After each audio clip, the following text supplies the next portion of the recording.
don't know. We might as well just start talking. Yeah. Because that's the best way to start the podcast is to just start it. Hello, Adrian. What's up? How Jeff? are you? I'm good. This is our best NPR voice. We be watching films, huh? We be watching films, huh? We have. Actually, yeah. I was gonna say we've been watching a lot of films. Yeah, maybe too many. Some would say too many films. And guess what? We might talk about horror again. We might talk about another genre. Who knows? Yeah. This is kind of a random grab bag assortment of just shit that we've seen recently. Yeah, we've seen a lot of shit recently. I do this thing every year where I look at, in order to make a good top 10 list, I look at all the movies that I missed. And I usually do 30 or 40 and I only end up watching 10 or 15. But this is there's just too many streaming services that I gotta catch up shit on. So Yeah. This list is incredibly long, and I doubt I'm gonna get through all of it. I do that too, and I'm pretty sure I have lists from maybe 2014 that's just I'm just never gonna get to these movies in my lifetime at least. Yep. But the ones that we did see, okay, so I told you, and it was kind of for this reason. I wanted to be surprised. But I told you to arrange the movies that we saw from the ones that you liked the least to the ones that you liked the most. And from your first answer, I'm already kind of surprised. Okay. All right. So what's one of the movies that we saw? Color Out of Space. The Nicolas Cage. H.P. Lovecraft. Richard Stanley, who hasn't made a movie in 20-something years. It's a pretty insane movie. I still don't know how to feel about it. I genuinely don't. I was like, that was cool. Nicolas Cage was crazy. My mind doesn't know how to comprehend this movie. And that's where I guess differ, because I was like, that was fucking awesome. Right. And I really, really dig the scary shit that it did. Just a quick synopsis of the plot. Yeah. Nicolas Cage is a dad. He has a family, American family. He has not Barbara Crampton as his wife. Right. Jolie Richardson from Event Horizon. Yeah. And he has a daughter. He has a son. And they moved to... the middle of nowhere. Yeah. They moved to somewhere, I think, near Arkham or something like that. It's in some H.P. Lovecraft town that's in all his stories. And one day a big giant-ass meteor falls in their backyard, and it's purple, and it creates this weird color that they're like, what's going on? And it's kind of hard to put together what is going on, but yeah, I guess it's kind of altering the world. Yeah. It's one big thing that's just going to keep spreading and keep changing things, and it's fucking wild. There's some fantastic body horror in this, man, and just some really disturbing imagery that I was not ready for. It goes when I'm thinking this is surprisingly, this is not as crazy as I thought it was, and then that third act kicks in and you're just like, whoa. what am I watching? It led to two moments in particular that was just oh man, in terms of horror movie imagery, I dig the fuck out of this. Yeah, it's pretty creepy, but it's also pretty scary. Fucked up. It's a brutal movie in the sense that one, it's actually bloody and violent, and two, it's you just see this family just be tortured throughout the duration of the movie. Yeah. But it makes sense in a Lovecraft horror fashion, where it's this is just curiosity killed the cat, right? In the worst possible way. Well, I mean, it's right in their backyard. How are they not going to investigate? Right, of course. My only, we love Mandy. Yeah, Mandy is fucking awesome. Yeah, Nicolas Cage, fantastic in that movie. Yeah, Mandy is great. So good. He's great. I don't think he's a good actor. I think sometimes he just surprises us, and this is the first time where I've come to that realization, because I don't think he's good in this. In fact, I think he's kind of bad. He makes a lot of choices, especially in the second half, where you're like, I don't know if I'm with you on this, Nick. Yeah, he goes Is this from, movie like... good? Is this movie bad? Who knows? Is it like fucked up and cool and like bizarre in its imagery? Yes. Does it also have moments of like, Nick, I'm sorry, Nick. Was that supposed to be taken seriously or not? Yeah. I don't know. I mean, my main complaint is his performance, yet at the same time, I didn't feel like it took me out of what was going on. It kind of adds to the bizarre nature of the Because it's like, movie. it's not that far from a performance in another H.P. Lovecraft type movie. Mm-hmm. Like, it's not like too out there from a performance from like a Stuart Gordon movie. Okay, yeah. Where it's like, I love Jeffrey Combs, but I don't think all the dialogue in Reanimator is great. I mean, it's been like 5 years any since of his other movies, and that's kind of how I felt about this one too. Where it's like, yeah, I love everything that's going on, but some of the dialogue is just like fucking bizarre. Like, this is not how people talk, and maybe it's supposed to be how people talk in H.P. Lovecraft stories. Who knows? You got Tommy Chong as a stoner who, surprise, yeah, as a stoner who has a cat named G Spot. Yeah, like, you see, like, stuff like that. It's like, why is this written into the movie? It's such a throwaway lame joke. Right. Then again, Tommy Chong himself in the movie leads to one of my favorite moments of this movie. Yeah. Where it's something that is both horrific, but would also be like the coolest haunted house attraction. Yeah. I dug the hell out of this one, and I would like to show it to more people. I know Jeremiah's seen it, which we haven't talked about, which I feel like I should maybe even just call him later, maybe after the show or something. Hey, buddy. Yeah. Imagine wasting your money on Patreon just to hear Jeremiah talk about this for a bonus episode. But I dug the hell out of it. Why is this episode 48 minutes long? Why is this bonus episode? But yeah, I dug it. I think it might be a movie that I'll dig. I feel more positive than negative when you watch it a few but I years feel later. like, yeah, I'll feel like maybe I can make sense of it more on the second time. Yeah, I don't know. It's just being horrific to be horrific, and the point is that, damn, shit really just doesn't work out sometimes, huh? Yeah, it is. In fact, sometimes the worst possible outcome can actually happen. Right. So it's like, I dig it on that aspect of it. And that sounds... Great makeup effects, great gore. It sounds like, when you say it like that, it sounds really depressing and like, why would I watch this? But I don't know. It's fucked up, but it's not like I would watch this again. Right. So it's not, that bad. It's not damaging. No. Unless there's one particular... you'll just have to see the movie. But there's something that happens in the third act to one of the family members that, man, that image is stuck in my brain. Yeah. Next up, we got a completely different movie, Embattled. Now, wait. Embattled, okay. And then the next movie are going to be switching. I went back and forth on which one I liked more. Okay, so we have two movies. Yeah. We got Embattled, and we have Swallow. Yeah. Now, I know what you're thinking. I haven't fucking heard of either of those movies. And hey, I don't blame you. Yeah. I wouldn't have heard of Embattled if I wasn't doing reviews for a site, and then I just like, hey, look, this popped up on the board. Do you want it? I thought, okay. Sure, why not? I don't really care about MMA. Steven Dorff is cool. I haven't seen him since Blade. I know he's been in things. But that's just like what I remember him from. Yeah. Sure, let's check it out. Hey, Warrior was cool. Maybe it'll be like that. Yeah, by the time I got to screening, I kind of forgot that I'd signed up for it.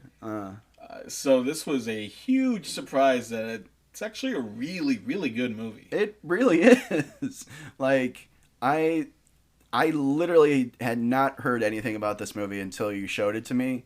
And, man, I was thoroughly impressed. I mean, okay, so for me, there's like three great fighting movies of the last decade. There's The Fighter, there's The Warrior, and then there's Creed. Oh, God, I was so worried you weren't going to say Creed and you're going to pull some, I don't know, some fucking Mark Wahlberg Southpaw movie or something. Yeah, exactly. But go on. And I think like all three of those movies are just fan-fucking-tastic.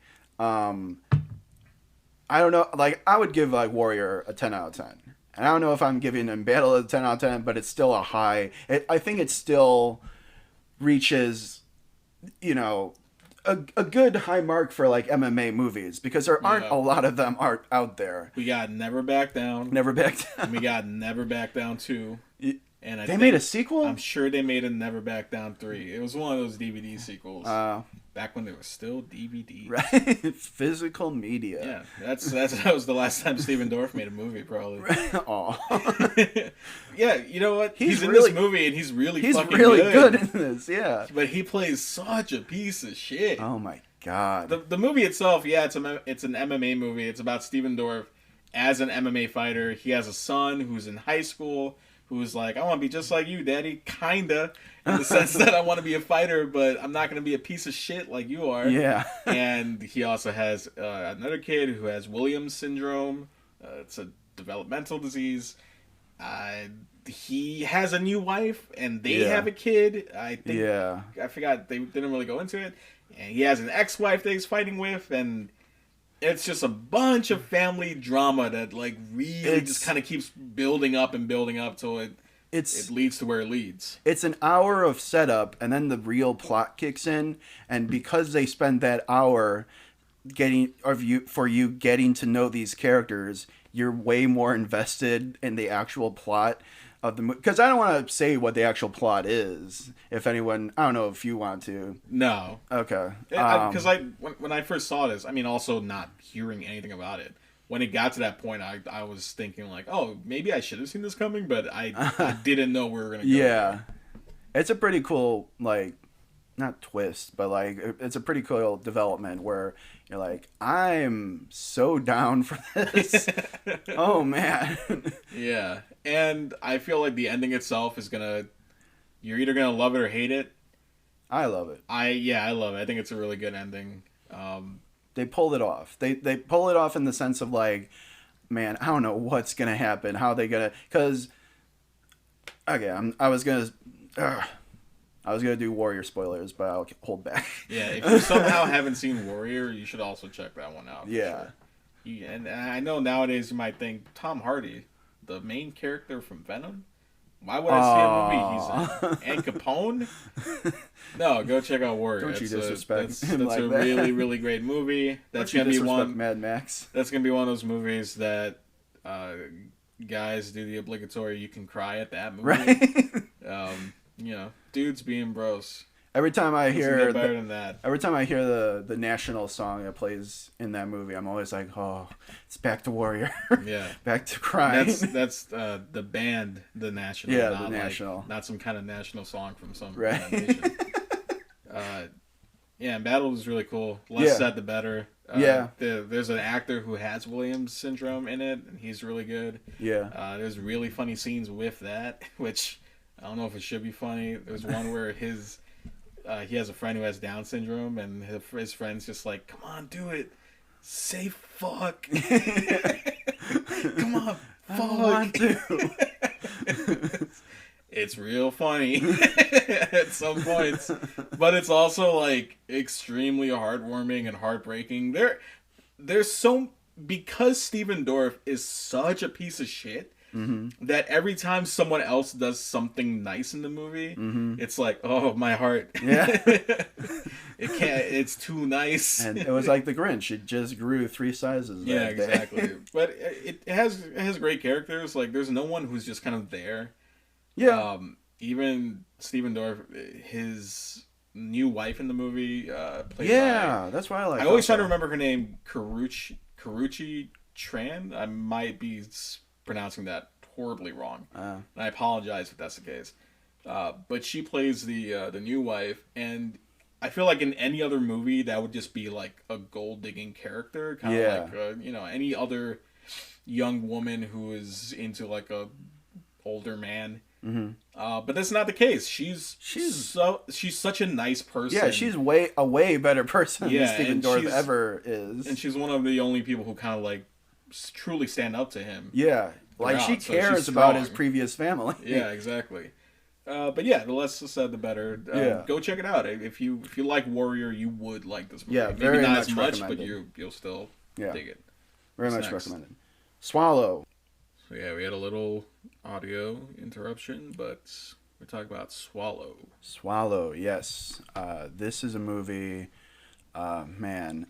Surprisingly, not about your mother. Man. Anyone listening to this? That's cheap. I know. That's fucked up. Although that is kind of like, as soon as I saw the title, I was like, "Ha, that's you." You being nondescript, anybody. Right, yeah. This is an IFC movie. Oh, it is? I think so, yeah. I think it was said IFC. I don't know. I may be totally wrong, and hey, but I think it's an IFC movie. It's about Haley Bennett. She gets married into a rich family. Yeah, like She's super about to have rich. a rich baby. Yep. And they're just like, we're white. We just love money and stepping on people and creating a legacy. Yeah, they are like such superficial. Like they don't allow her to have control of anything. It's like a family made out of the people from Mad Men. Essentially. I haven't seen. Like they're just Mad Men. like completely old values, right? Old money type stuff. Yeah. And she's like, wow, I thought I was happy, but I guess this was a big mistake, and I'm freaking out, and I have no control of anything, so... But I do control what I put into my body. Exactly. So let's starts, let's eat a marble. Yeah, marbles, batteries. It gets... Attack. Yeah. It gets worse and worse. And it's not gratuitous, it's not, like... a horror movie or anything like that. I noticed. I think you mentioned that this was at a couple horror festivals where it's like, this they didn't need to fucking be in one of those. I want to say Haley Bennett is nominated for like Best Actress in a Horror Movie at the Critics' Choice Awards. Yeah, which is like, I mean, not that horror is a bad drama or bad genre or anything like that, but it's like this is a drama, and it deserves this is to definitely be a drama. Recognized as that, because I feel like if you put that horror mask on it, it's gonna turn off some people who should see this. It's not a horror movie. It's just really squirm inducing. Yeah, like there are moments where I was just like, oh god, no. Yeah, I mean, like it's uncomfortable at times, but at the same time, it's like you're fine. Dude. I don't know. I feel like I just feel like I've seen more squirm-inducing things. I guess so, but there's just the thought of just bad. like, because you see her like trying to swallow these things. Yeah, exactly. And like Haley Bennett is like, okay, I know about her because she was in The Magnificent Seven and Hardcore Henry, 2 movies that not great movies, but I enjoy them. Hey, and say that about one of them. Magnificent Seven's entertaining, but it's forgettable but entertaining. Yeah. So I was like, oh, she's got these 2 movies. I wonder what else she's got. And I never saw Thank You for Your Service. And she'd had another movie recently, I think. But this was the one where everyone was talking about her, and I was like, oh, she's back. Okay, cool. What? Yeah. I want to see how good she is in this. And she just... The hype is worth it. Yeah, I'll just say that she's fantastic. I'm glad that she got this film, and Hollywood's not just here's another pretty blonde face for you to put as the wife who's in danger in action movies or something. No, she's super. So good in this. She holds her own. She holds like the whole movie basically. Yeah. It's all carried on her shoulders, and she's fantastic. It goes her eyes, the way that she like. The way that she looks like she's choking and stuff like that is just like, damn, how'd you do that without actually swallowing these things? Which I know you didn't, but it's convincing. It's very convincing. Yeah, very convincing. And her performance gives an arc, which is really, really great. It's not just like a character arc, but even like her acting completely changes from the beginning of the film to like the later part of the film. Let's talk about the arc of this movie. No spoilers, but it goes in places like that I was just in, like, man, I was in awe of it. Yeah. Like, the last maybe 15 minutes or so. Yeah, there's, the less you know about the movie, the better. It's not, it's, once again, it's not a horror movie, so her swallowing stuff isn't like a gimmick, like there's a curse or some shit like that, or she's being possessed by something that's making her swallow things. Like, no, this has to do with trauma and, trying to get some kind of mental escape. And when it goes into that, that's when the movie gets really, really, really interesting. And it works. It works in the beginning, it works towards the end. I think this movie has a fantastic ending. Yeah. This movie does something that I'm happy to see more movies do, and I'm not gonna spoil it, but it treats a pretty big event like something that you could just kind of walk in and walk out, and it's like, all right, well, this is just everyday life, right? Which is like how this event should be viewed, I would say. Yeah, I know what you're talking about. But yeah, it does something like that where it's like, that's actually really cool that it didn't make like a big deal out of that. Yeah. But yeah, this is one of my favorite movies this year. For sure, 5 out of 5 deep dish pizzas if we're still doing that. This Go watch is it. one of those movies where I guess Jeff didn't like it that much. And that's why it's I was about to say bottom of his list. When we finished this, I was like, that was pretty good. But really thinking back on it, I was like, nah, this is like a really good movie. This is just really well made and really well told. Yep. That's why you're giving it 2 stars. I give it 4 out of 5. That's why I gave it on Letterboxd. All right. Next movie, Kajillionaire. Yay! Oh man, whitest movie of the year that I also completely love. Yeah. This movie was a fucking delight. Yeah, and it shouldn't be. It's it's really upsetting at points. It's about I always forget her name. Evan Rachel Wood. It's about Evan Rachel Wood. Jeff loves her. Let that be known, I guess. But it's about her as a character named Old Dolio. Right. Actually, the origin of her name is like pretty funny. Yeah. When they get to it. But it's her, Richard Jenkins, and I forgot the other actress's name. Deborah Winger. Deborah Winger. They're a family. That's her parents. She's the daughter. And they're basically homeless. Like, they're living in an office space. They are living in an office space next to, I want to say, a car wash, and the soap from the car wash. It seems like it's just like a soap factory. Coming into the office space, so they have to, like, take the soap by buckets and, like, put it in, like, their bathroom. Yeah, it's pretty funny. But because of that, because of living how they are trying to pickpocket, they're looking into payphones to see if there's any change, and they are constantly trying to con people any way that they can. Yeah. They are grifters. It's a con movie, but it's like the complete opposite of, because like usually people who do cons are like really cool people, and these are just like some of the worst people. Right. And you kind of feel for them. It's crazy. Like, even with the way that they're living, they're still doing better than other minorities in America. Like, they're fine. Right. Yeah. Which is like kind of, it might take you out of the movie a little bit, but I'd say stick with it because it's almost not sci-fi. There's something otherworldly about this movie. And it's hard to describe what. It's whimsical. Yeah. I'm not gonna say quirky because people like have grown tired of that word, I feel. But it kind of is though. Yeah. Like, it's not. You can't escape the fact that it is a little. It's quirky. The characters are definitely different than what you see in a normal movie. Gina Rodriguez plays someone who starts to tag along. Yeah. You know what? That's another thing that might turn people off is like, Gina Rodriguez has not said the coolest things recently. Oh, really? Yeah. Oh, no. And then say you're popping into a movie, it's like, damn, I want to like you. But it's damn. Like, you gotta tell me afterwards. You gotta act better. You just gotta do better. Well, she's good in the movie. Yeah. Yeah, she is. No, she really is. But if that doesn't turn you off, then you should check this movie out. It's bizarre.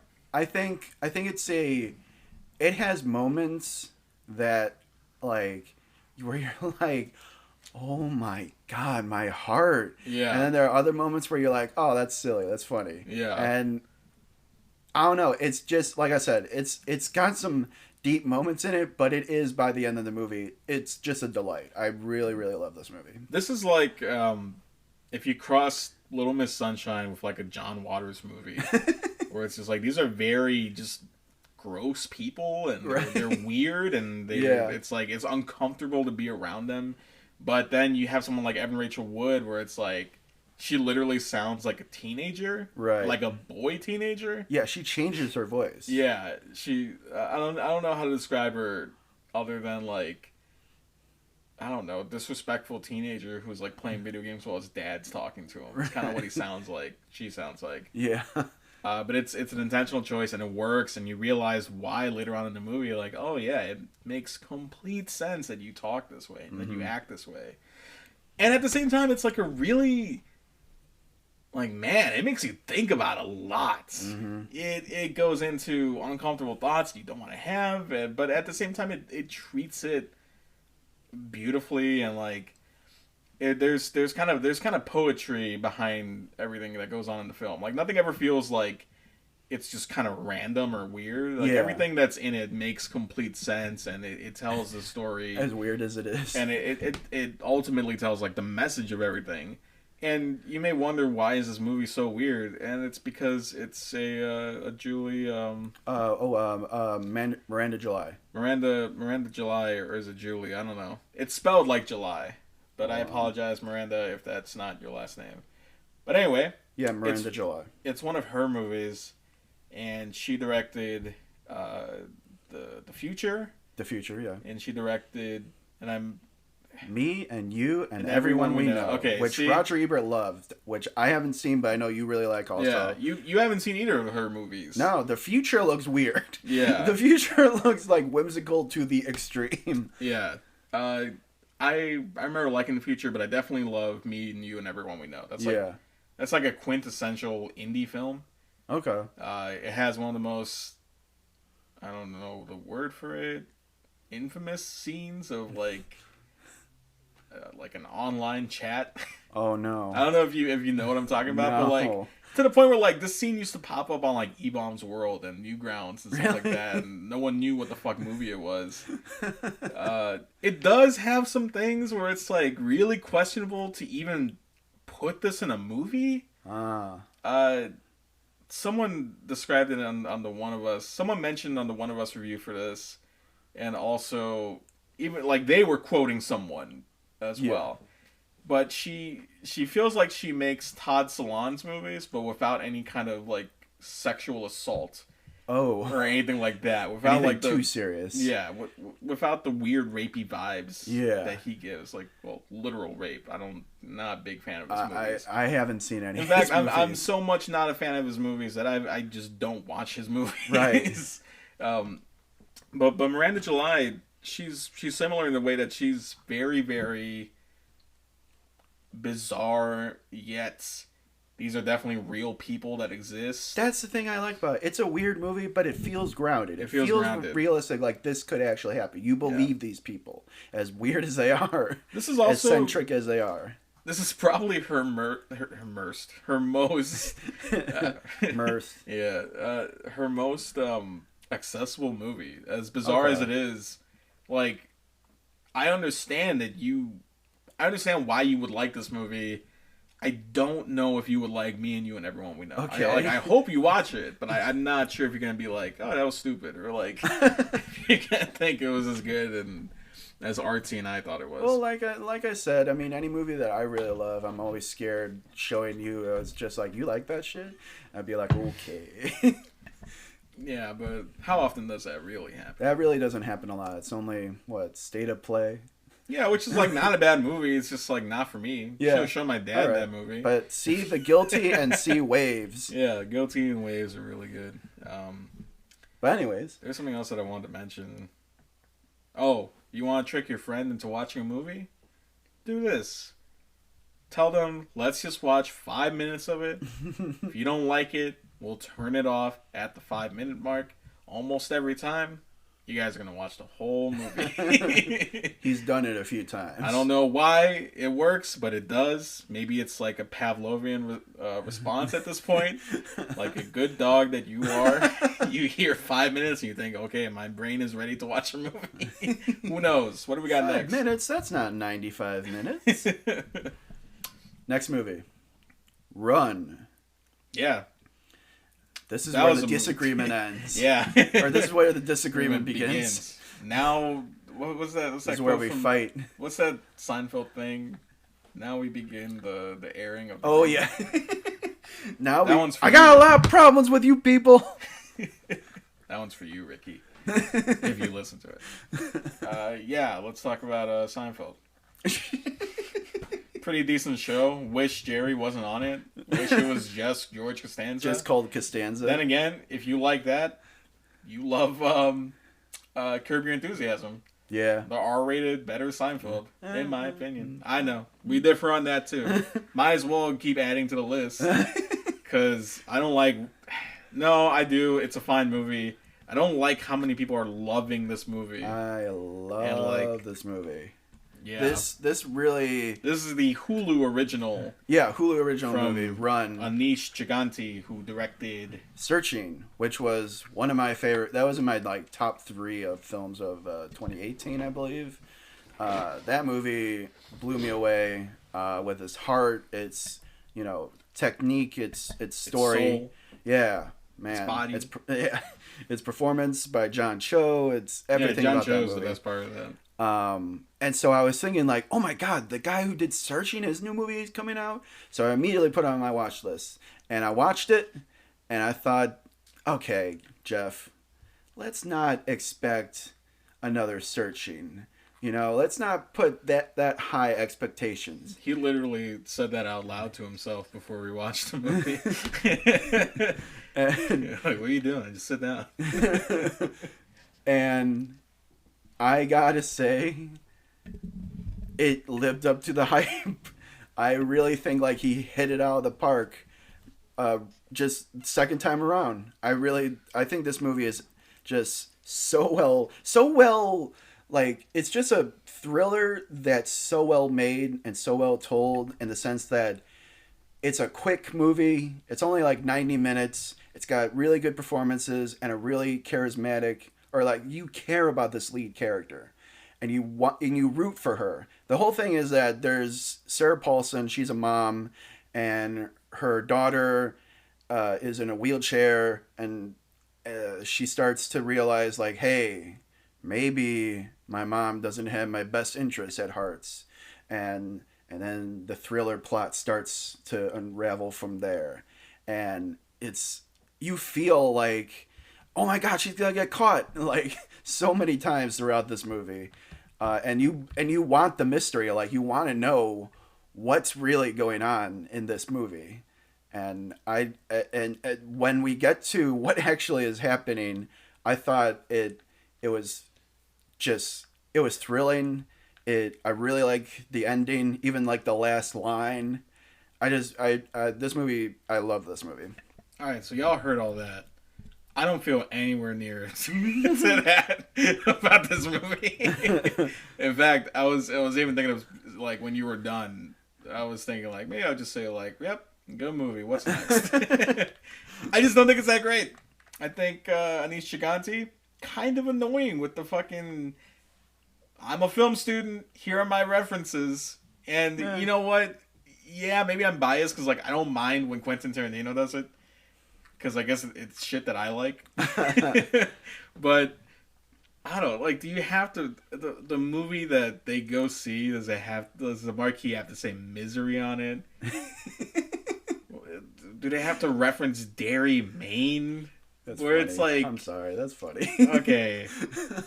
It makes it seem like it's a shared universe. And it's no, you're doing your own thing here. Right. you're not a part of Stephen King or Alfred Hitchcock or anything else. It's a fine movie. It does some stupid shit. Okay. Where it's like only in this universe would this work. Oh, I thought of one thing, that I can agree with you on this. There's a scene where there's a lot of exposition evidence. Yeah. And it's kind of like, why would you keep that? Yeah. But maybe that's like the only thing that I can remember right now. How about this?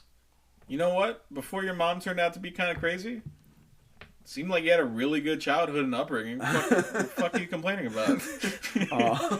Just go along with it, man. You've been really good so far. Yeah. She got you a fucking 3D printing machine. Right.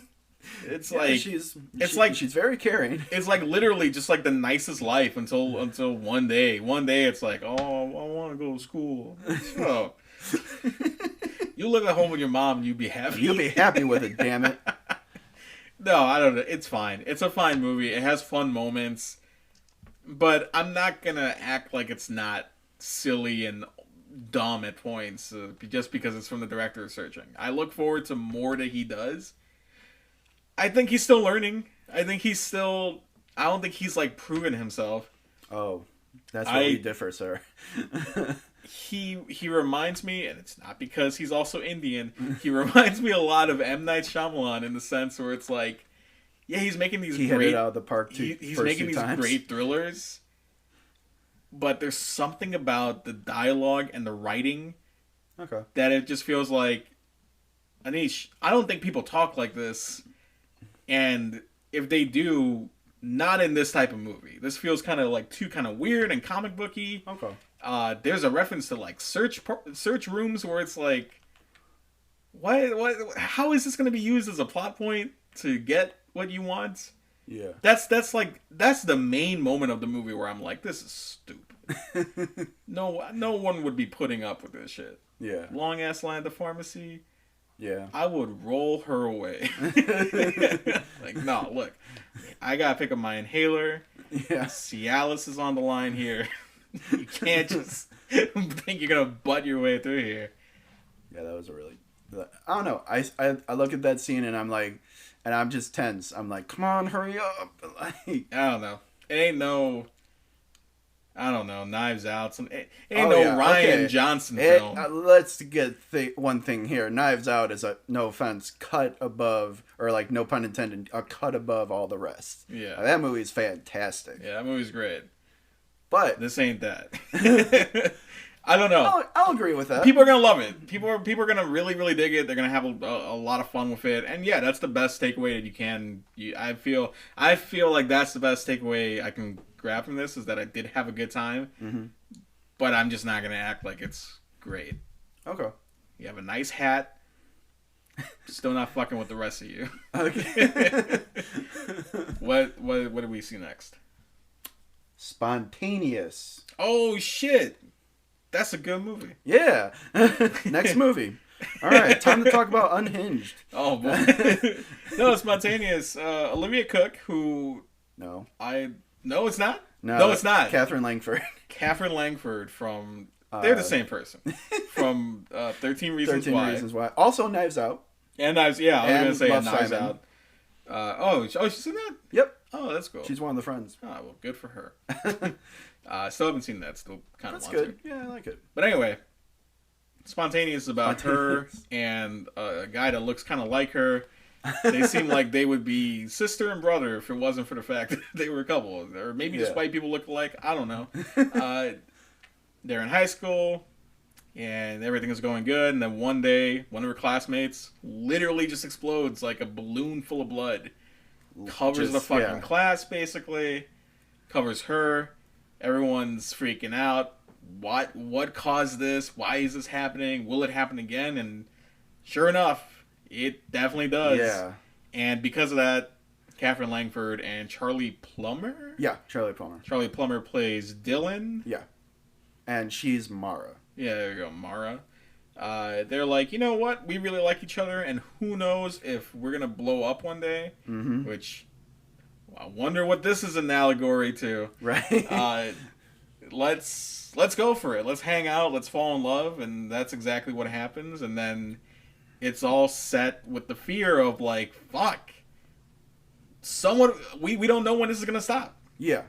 It's a mystery. There are scenes.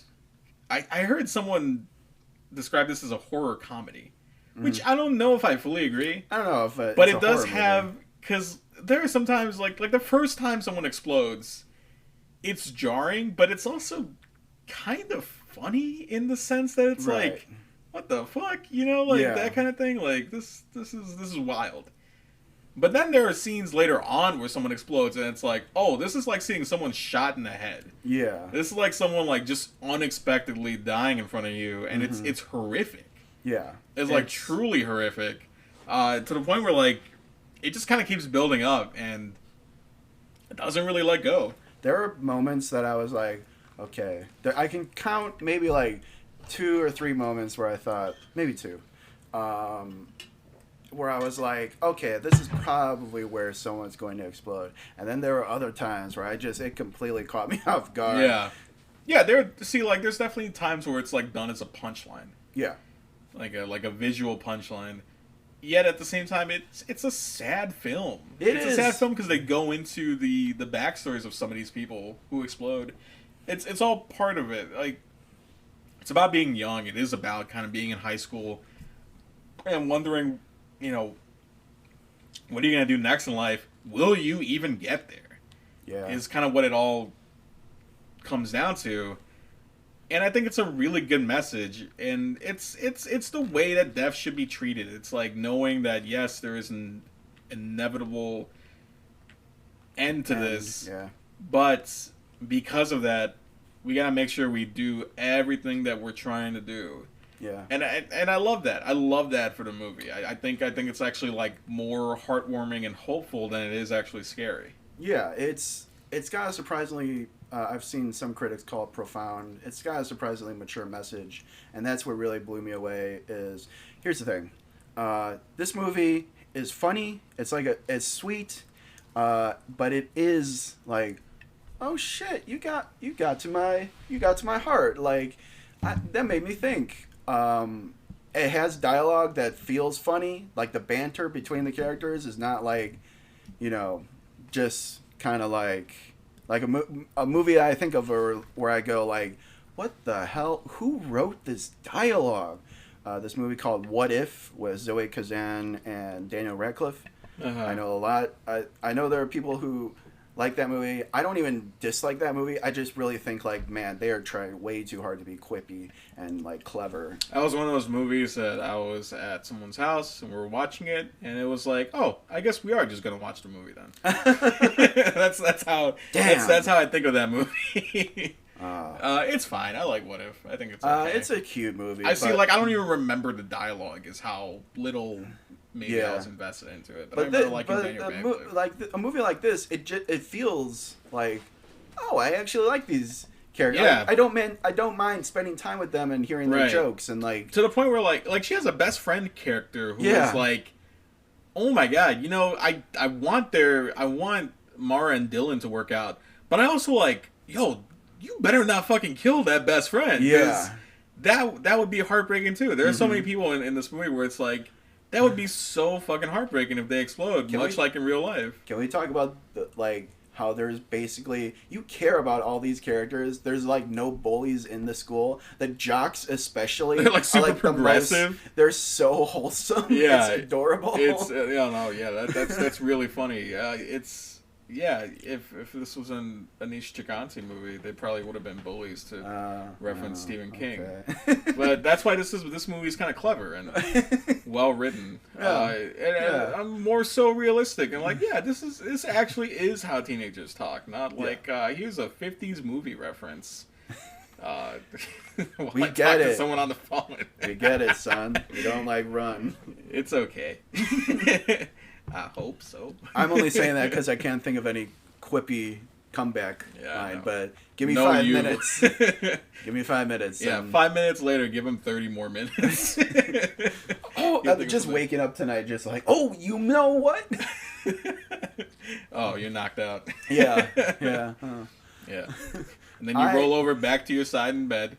You can go right back to sleep. Okay.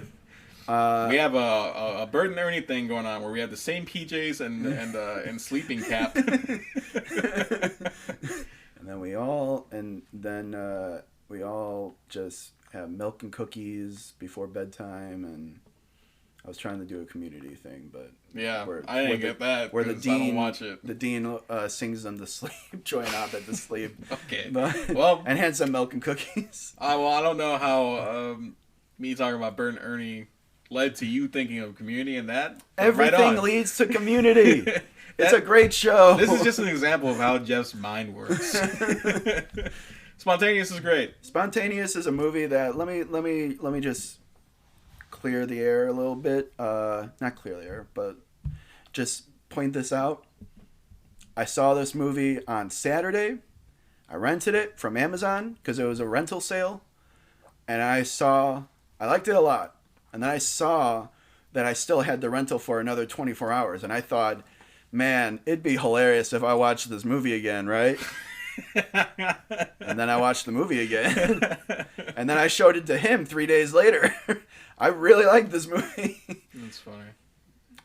So yeah, I've done that before. So yeah, I've done it because it really is. Even though it's like kind of hard at some points, and it does have hard subject matter, it is a really thoroughly enjoyable movie. It's much so like good. life. It's like even though it's kind of sad sometimes, there's some great parts of it. Hey man, I don't really have an interest in 13 Reasons Why, but I wish Catherine Langford, I thought she did great in this. I wish her and Charlie Plummer the best of careers. Yeah. Because I really, really dig this movie a lot. Yeah, I give it a 5 out of 5 for sure. I don't want to give my rating because I don't want to overhype it. That's okay. It ain't this year's Booksmart. Maybe. We'll see. Who knows? We'll see. But is that all the movies we watched? I mean, I can think of like 3 others that are not on the list. If one person listens to this podcast, Jeff will watch Possessor uncut. We said that last time, though. And it still hasn't happened. Well, I forgot about it. If one person shares this podcast, the one time Jeff will watch Solo 120 Days of Sodom.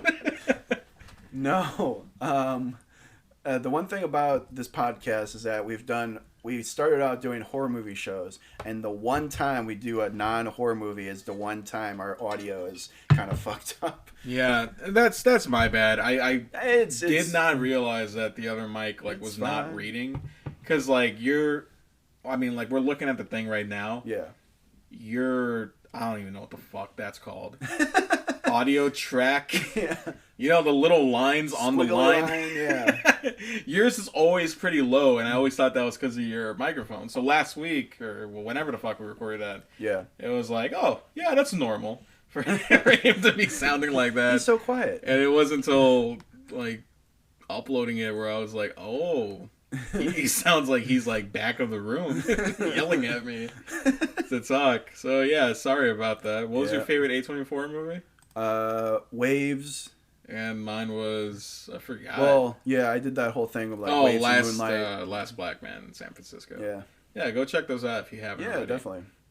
We'll be back with more films because we're going to keep watching films. All right. Definitely. Well, we be watching films, huh? We be watching films, huh?